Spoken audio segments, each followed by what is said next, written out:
Kita berpindah sekarang. Em, ini salah satu presentasi yang pernah saya sampaikan di salah satu kampus Islam, membantu para mahasiswi ketika itu untuk menemukan bakat. Em, Berbicara tentang menemukan bakat itu ada dua tingkatan, ya level konseptual sama level teknikal. Level teknikal itu nanti sudah berbicara tentang assessment, ada tesnya seperti itu. Saya tidak berbicara di level itu untuk sekarang ini. Saya berbicara tentang langkah-langkah besarnya terlebih dahulu yang bisa menggiring seseorang atau menyadarkan seseorang, oke, saya harus menemukan bakat saya. Nah, ini yang saya berbicara. Jadi ini sebetulnya sama dengan bagian pertama, berlaku untuk kita semua orang dewasa. Anda para pekerja atau memasuki dunia kerja, penting untuk berpikir tentang hal ini. Termasuk juga bagaimana kita mengarahkan anak-anak kita itu, bagaimana anak-anak itu menemukan bakatnya. Baik, next. Yang pertama adalah um, wajib bagi kita untuk menyadari bahwasanya kita itu pasti memiliki kelebihan dan kekurangan. Tidak ada manusia yang dia pure kelebihan saja, tidak punya kekurangan, tidak ada. Tidak ada juga manusia itu yang cuma punya kekurangan, tidak punya kelebihan, tidak ada. Kita semua pasti punya kadar istitoah, kadar kemampuan. Makanya Allah sebutkan, ya, fattaqullah mastata'tum. Bertakwa kepada Allah itu sesuai dengan kadar kemampuan. Artinya masing-masing kita itu ada kadar kemampuannya, ada kadar istitoahnya. Sama juga la yukallifullah nafsan illa wus'aha. Allah tidak membebani seorang melainkan sesuai dengan kesanggupannya. Ada level kesanggupan yang dimiliki oleh seorang, dia sanggup, dia tidak sanggup. Baik, next. Dan ya, wa khalaqnakum azwaja, kata Allah Subhanahu wa taala. Kami ciptakan kalian itu berpasang-pasangan. Dalam surah An-Naba, ya jangan salah paham. Saya sering dapat pertanyaan, termasuk juga mungkin dulu di kelasnya saya atau di kelasnya yang mana, di kelas pernikahan, kelas pernikahan. Ada yang bertanya, Ustadz, bukankah kita ini diciptakan berpasang-pasangan? Tapi pada kenyataannya kenapa kok sampai ada orang yang sampai wafatnya tidak ketemu jodohnya juga, tidak punya istri, nggak punya suami, sampai mati. Tapi katanya diciptakan berpasang-pasangan. Nah, salah paham tentang pasangan di sini bukan pasangan suami istri, tapi berbagai aspek dalam kehidupan ini. Ada kehidupan, ada kematian, ada kebahagiaan, ada kesedihan, ada hitam, ada putih, ada malam, ada siang, ada tinggi, ada rendah, ada kanan, ada kiri, termasuk ada kelebihan, ada kekurangan. Maka Allah ciptakan kita itu uh, berpasang-pasangan, masing-masing kita punya kelebihan, ada juga kekurangan dari kita masing-masing. Next. Ya, ini contohnya juga, la yafraq mu'minun mu'minatan. Kata Allah Subhanahu wa taala, tidak boleh seorang suami itu dia membenci istrinya secara full. In kariha minha khuluqan radiya minha akhar. Kalau dia tidak suka satu karakter dari istrinya, pasti ada bagian yang lain yang dia sukai, yang dia ridhoi. Nah, ini yang pertama, panduan untuk menemukan bakat. Artinya orang itu punya kelebihan, punya kekurangan. Ini yang harus kita gunakan kacamata ini ketika kita berhadapan dengan anak-anak kita. Anda jangan berfokus terhadap kekurangannya saja. Anak saya kok punya ini, kok punya ini. Tapi kemudian kekurangannya kita menutup mata dari kelebihannya, tidak dimaksimalkan kelebihannya. Jangan seperti itu. Jangan juga sebagian orang menutup mata dari kekurangan, fokus terhadap kelebihan gitu ya. Tidak ada berupaya untuk menangani kekurangannya dengan cara yang tepat, mentreatmentnya misalnya punya kelainan mental seperti ini, tergolong anak ini ADHD misalnya, ya dicoba di treatment ADHD-nya, di samping dia punya potensi yang lain dimaksimalkan. Sehingga ini yang pertama, kita wajib sadari anak kita itu punya kelebihan dan punya kekurangan. Next.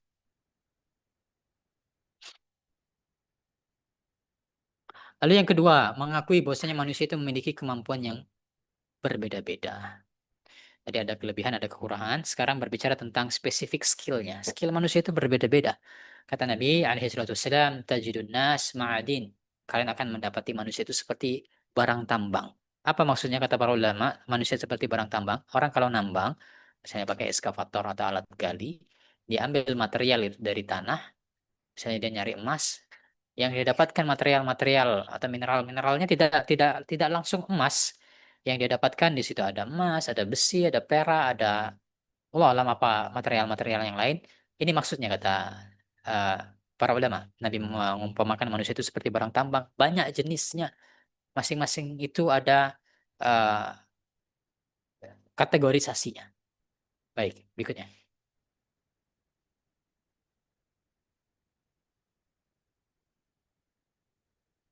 Nah, ini juga yang paling jelas bagaimana Allah menciptakan manusia.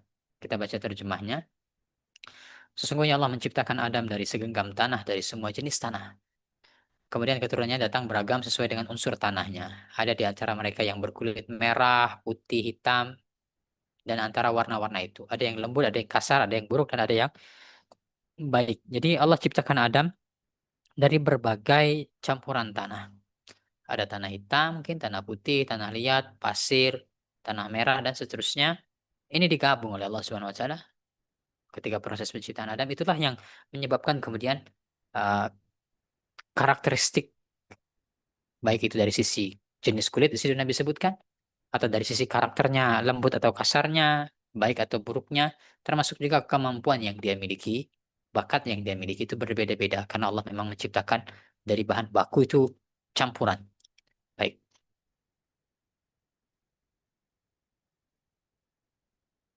Em, ini juga untuk sudut pandangnya, Nabi dalam banyak kesempatan itu ditanya oleh para sahabat Islam seperti apa yang paling afdal. Jawaban Nabi itu berbeda-beda. Terkadang Nabi menjawab al-jihadu fisabilillah, terkadang Nabi menjawab as-salatu ala waqtiha, terkadang Nabi menjawab al-birru ala walidain, berbakti kepada orang tua. Nah, kata para ulama, kenapa kok Nabi ditanya itu berbeda-beda? Jawabannya ketika ditanya amal seperti apa yang paling afdal, maka jawabannya adalah karena Nabi menyesuaikan kondisi orang yang bertanya. Kalau orang ini dia punya keahlian dalam hal berperang misalnya, ini orang jago perang nih, jago strategi perang, Nabi akan katakan al-jihadu fisabilillah.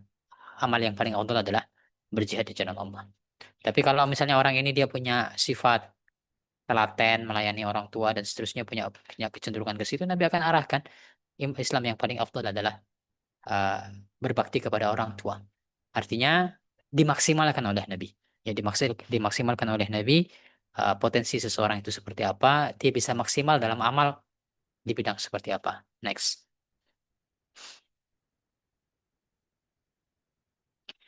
Sebagaimana juga kata Imam Malik, Innallaha qassama al-amal kama qassama al-arzaq. Allah itu membagi amal sebagaimana dia telah membagi rezeki. Rezeki anak Anda itu berbeda-beda. Ya, kita merasakan sendiri ya. Rezeki kita sama-sama dididik oleh orang tua yang sama. Mungkin ada sebagian ya, istri saya, adik-beradik, sekolahnya sama. Kakak-kakaknya sama bertiga, kakak istri saya, sekolahnya sama. Tapi dalam hal rezeki berbeda. Secara umum perjalanan yang ditempuh sama, perjalanan hidupnya besar di Jogja dan seterusnya, mendapatkan pendidikan di Jogja, tapi pada akhirnya rezekinya berbeda. Nah, ini jelas kita bisa paham dalam masalah rezeki itu berbeda. Tapi juga yang perlu kita ingat di situ adalah sebagaimana kata Imam Malik, amal kita itu pun berbeda. Di mana kita itu dimudahkan untuk beramal, untuk berkontribusi, untuk bekerja, itu adalah pembagian dari Allah Subhanahu wa taala. Sehingga tugas orang tua terkait hal ini selain memikirkan rezeki anakku di masa depan seperti apa. Maksudnya memikirkan itu membantu dia untuk menjemput rezekinya. Jelas rezeki dari Allah.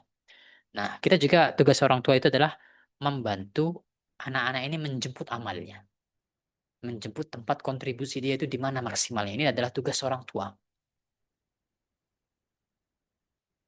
Berikutnya.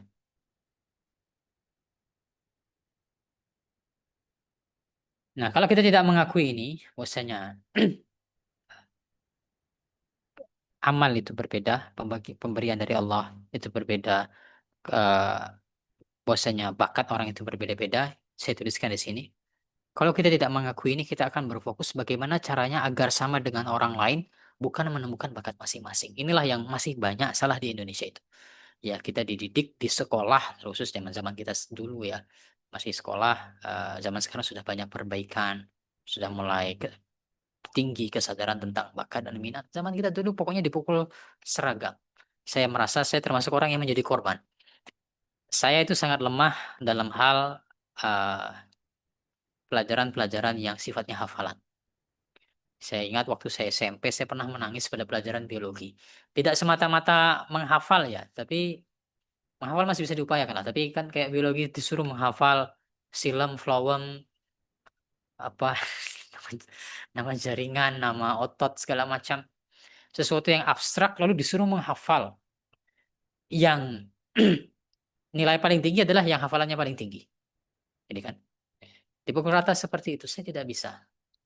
Saya sampai menangis, kesulitan menghadapi pelajaran biologi, tapi saya bisa katakan kalau fisika, matematika nilai saya paling tinggi. Ya, nilai saya paling tinggi karena saya suka skill analytical,